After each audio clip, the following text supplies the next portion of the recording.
Tema firman Tuhan yaitu yang berubah dan yang tidak berubah. Di dalam Mazmur 46 ayat yang kedua sampai ayat yang keempat. Allah itu bagi kita tempat perlindungan dan kekuatan, sebagai penolong dalam kesesakan, sangat terbukti. Sebab itu kita tidak akan takut, sekalipun bumi berubah, sekalipun gunung-gunung goncang di dalam laut, sekalipun ribut dan berbuih airnya, sekalipun gunung-gunung goyang oleh geloranya. Puji Tuhan. Di dalam ayat-ayat ini kita melihat ada hal-hal yang berubah, tetapi ada hal-hal yang tidak berubah. Kita akan lihat dulu mengenai hal yang berubah ini, saudara. Apa yang kita lihat yang berubah di dalam dunia ini? Semua berubah, saudara. Semua di dalam dunia ini berubah. Bahkan berubah begitu cepat sekali. Di dalam ayat-ayat ini dikatakan gunung-gunung goncang di dalam laut. Bumi berubah. Ya, ini fenomena-fenomena alam. Tapi di sini juga sebenarnya adalah gambaran daripada situasi bumi secara umum. Pemerintah-pemerintah, keadaan politik, keadaan ekonomi, sosial, dan segala sesuatu dalam dunia ini berubah. Semua berubah. Dan teristimewa manusia. Saya fokuskan kepada manusianya. Manusia berubah dan harus berubah. Jadi perubahan itu belum tentu negatif. Perubahan itu bisa negatif, bisa positif. Jadi kita manusia ini juga kita perlu berubah. Kita juga harus berubah, tapi berubah yang bagaimana? Ada perubahan yang negatif, ada perubahan yang positif. Inilah yang perlu kita teliti lebih jauh. Supaya kita ini berubah, tapi berubah kepada hal yang positif. Jangan kepada hal yang negatif.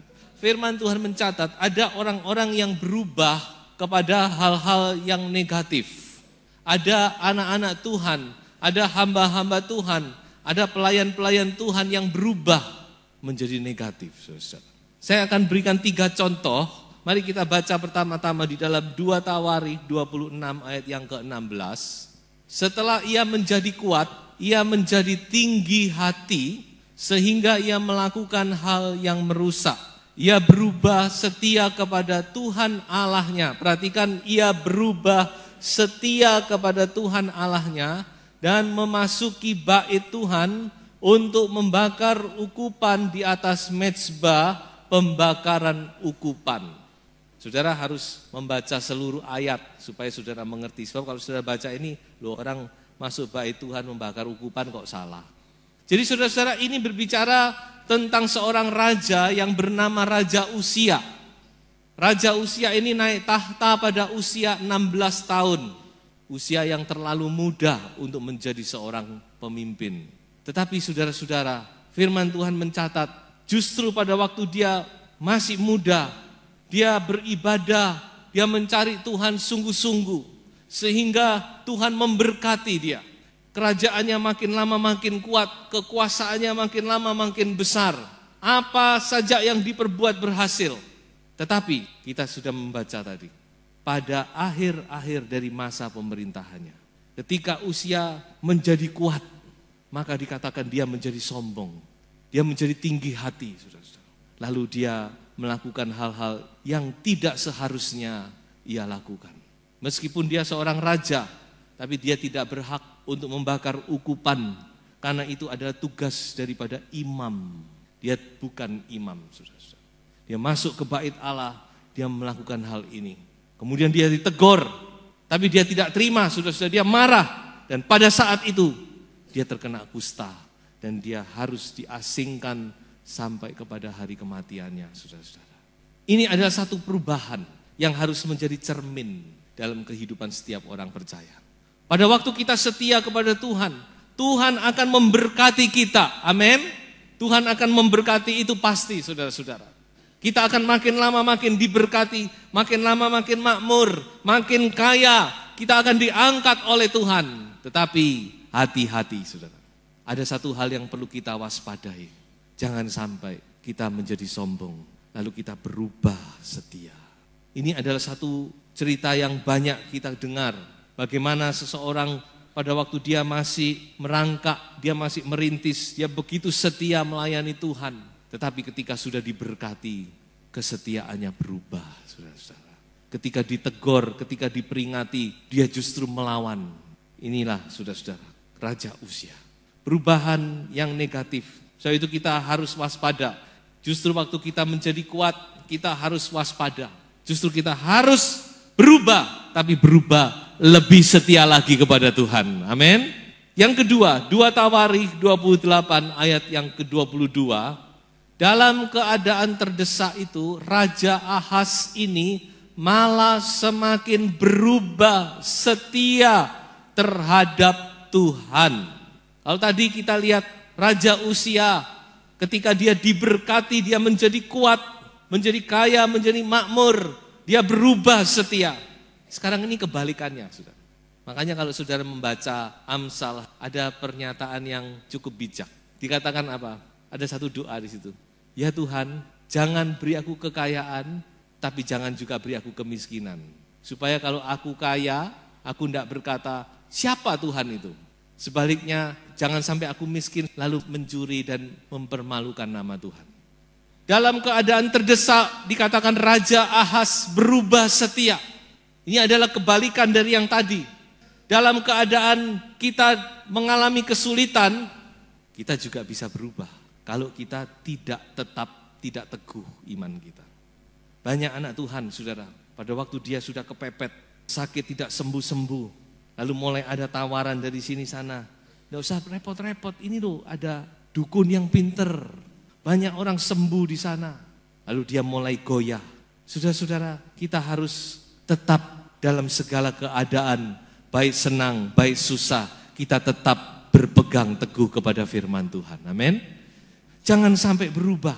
Raja Ahaz dalam keadaan yang terdesak, lalu dia berubah, saudara-saudara. Diceritakan di situ, lalu dia tidak lari kepada Tuhan. Lalu dia lihat, loh ini bangsa Aram ini kok menang terus dalam pertempuran. Lalu dia ambil Allahnya Aram, lalu dia sembah. Waduh, celaka, saudara-saudara. Berubah, saudara-saudara. Imannya berubah. So itu kita harus tetap, bukan alasan. Walaupun tadi Amsal ditulis begitu, lalu kita, oh nek gitu, ini satu alasan. Bukan, saudara. Tidak ada alasan untuk kita berubah. Dalam keadaan kita kepepet sekalipun. Dalam firman Tuhan banyak anak-anak Tuhan, dalam keadaan kepepet dia tetap mempertahankan imannya. Sadrak, Mesak, Abednego dia berkata, kalau Tuhan yang aku sembah mau menolong aku, biarlah dia menolong aku. Kalau tidak sekalipun, aku sekali-kali tidak akan menyembah dewa Tuanku. Begitu teguh dia imannya. So itu mari, dalam keadaan apapun, jangan sampai kita berubah. Satu contoh lagi, saya ambil dari Perjanjian Baru. Di dalam 2 Timotius pasal 4 ayat 9 dan ayat yang ke-10. Ada satu tokoh di sana yang bernama Demas. Berusahalah supaya segera datang kepadaku, ayat 10. Karena Demas telah mencintai dunia ini dan meninggalkan aku. Ia telah berangkat ke Tesalonika.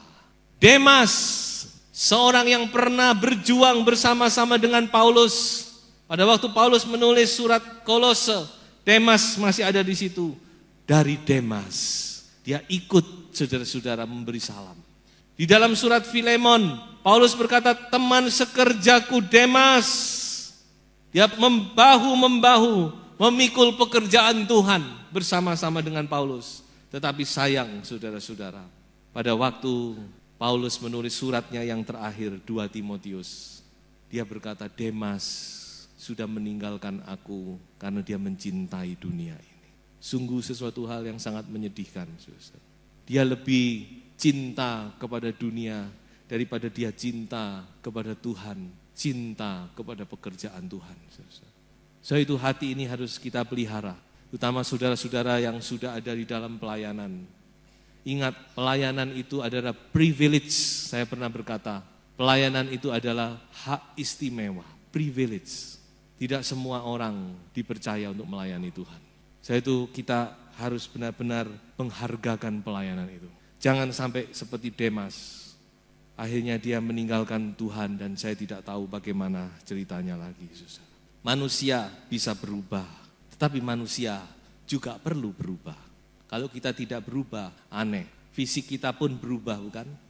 Manusia bisa berubah, tapi manusia perlu berubah. Firman Tuhan berkata, kita harus berubah, tapi berubah kepada hal-hal yang positif. Haleluya. Amin, saudara-saudara. Makin tua, saudara-saudara makin matang, makin tua makin sadar, makin tua kita makin bertobat kepada Tuhan. Itulah yang Tuhan inginkan. Saya akan berikan 2 tokoh, satu contoh yang baik. Yang pertama kita lihat yaitu pribadi seorang yang bernama Markus. Coba kita baca di dalam Kisah Para Rasul 15 ayat 37 sampai ayat yang ke-39, saya baca dengan cepat saja. Barnabas ingin membawa juga Yohanes yang disebut Markus, tetapi Paulus dengan tegas berkata bahwa tidak baik membawa serta orang yang telah meninggalkan mereka di Pamfilia dan tidak mau turut bekerja bersama-sama dengan mereka. Hal itu menimbulkan perselisihan yang tajam sehingga mereka berpisah. Kalau sudah lihat ayat ini, Markus pernah bersama-sama dengan Paulus dan Barnabas pergi penginjilan. Itu adalah missionary, perjalanan misi Paulus yang pertama. Markus atau Yohanes yang disebut Markus, orang muda yang sedang dididik. Tetapi rupanya ya entah bagaimana akhirnya dia tidak mau ikut terus, dia meninggalkan mereka, pulang. Dan pada waktu mereka mau pergi lagi, perjalanan misi yang kedua, Barnabas ini mau coba rangkul lagi Yohanes atau Markus ini. Tapi Paulus tidak mau, mereka berbeda pendapat. Dan akhirnya mereka berselisih saudara-saudara, sampai mereka akhirnya jalan sendiri-sendiri. Barnabas bersama dengan Markus, Paulus bersama dengan Silas. Coba sekarang kita lihat satu ayat di dalam 2 Timotius pasal 4 ayat yang ke-11. Ini adalah perkataan Paulus, perhatikan. Hanya Lukas yang tinggal dengan aku. Jemputlah Markus dan bawalah ia kemari, karena pelayanannya penting bagiku. Haleluya. Sudah lihat, Paulus yang pernah menolak Markus, pada waktu dia menulis suratnya yang terakhir, dia katakan, tolong suruh Markus kemari karena pelayanannya penting bagiku. Apa yang terjadi dalam pribadi Markus? Saya yakin Allah sudah mengubahkan Markus, saudara-saudara. Allah sudah membentuk Markus sedemikian rupa sehingga bahkan Paulus sendiri dia berkata, Markus penting bagiku. Dan kita tahu akhirnya Markus inilah yang menulis Injil Markus. Markus yang pernah meninggalkan pelayanan, yang pernah lari karena tidak kuat mungkin, karena takut mungkin. Tapi justru pada akhirnya dialah yang berguna bagi Paulus dan dialah penulis Injil Markus. Luar biasa bukan? Kalau Tuhan mengubahkan seseorang, saudara. Ini berubah, tapi berubah kepada hal yang positif. Dibentuk oleh Tuhan, diproses oleh Tuhan, saudara-saudara. Inilah yang harus terjadi dalam setiap kehidupan kita. Tidak apa-apa kita gagal, kita keliru, sudah wajar. Tapi ayo kita berubah sesuai dengan kehendak Tuhan. Kita berubah, saudara-saudara. Tuhan sanggup mengubahkan kehidupan kita. Kalau kita mau berubah.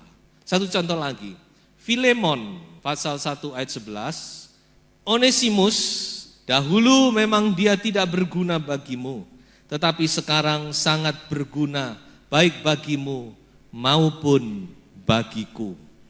Onesimus, di sini ada tokoh yang bernama Onesimus yang menjadi pokok atau menjadi topik utama dari surat Filemon ini. Onesimus diubahkan oleh Tuhan.